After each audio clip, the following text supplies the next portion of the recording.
Ci siamo messaggiati con il prefetto perché ho mandato un messaggio, mi ha risposto che se da primo acchito e riservandosi di fare degli approfondimenti non ravvisa una sua competenza in merito a questa questione. Ha esortato ad una campagna elettorale leale, corretta e con i toni giusti e l'ho ringraziata. Il pressing ora è sul prefetto di Treviso Maria Rosaria Laganà, alla quale nelle prossime ore arriverà anche il dossier dettagliato di Sebastiano Sartoretto, il candidato del centro-sinistra che accusa il sindaco uscente e ricandidato Marcon di aver svelato la sua positività al virus e quel che è peggio di averlo dipinto come un untore che non ha rispettato, almeno nella prima fase, l'isolamento. Su questo ultimo aspetto Marcon non fa nessun dietrofront. Chi l'ha visto, essendo questa notizia pubblica, tra questi l'ha visto anche un consigliere comunale di opposizione, non di maggioranza, perché ci siamo confrontati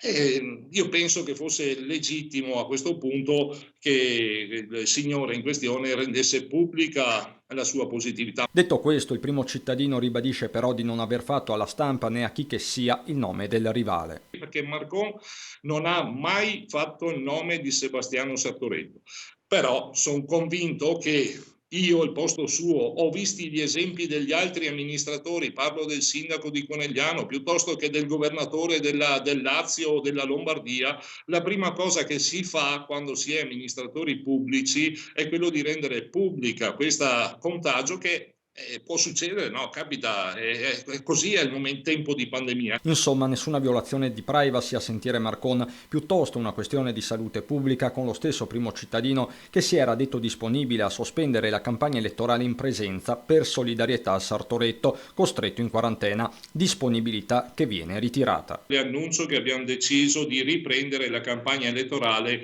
visto che non è stato colto questo invito. Sartoretto dal canto suo conferma al telefono di aver detto quello che doveva dire e che a questo punto sarà il prefetto a doversi esprimere. Allo stesso tempo dice di attendere le scuse ufficiali del sindaco che però non sembra averne la benché minima intenzione. Perché sono sicuro che sarà una tempesta, sì, ma in un bicchiere d'acqua.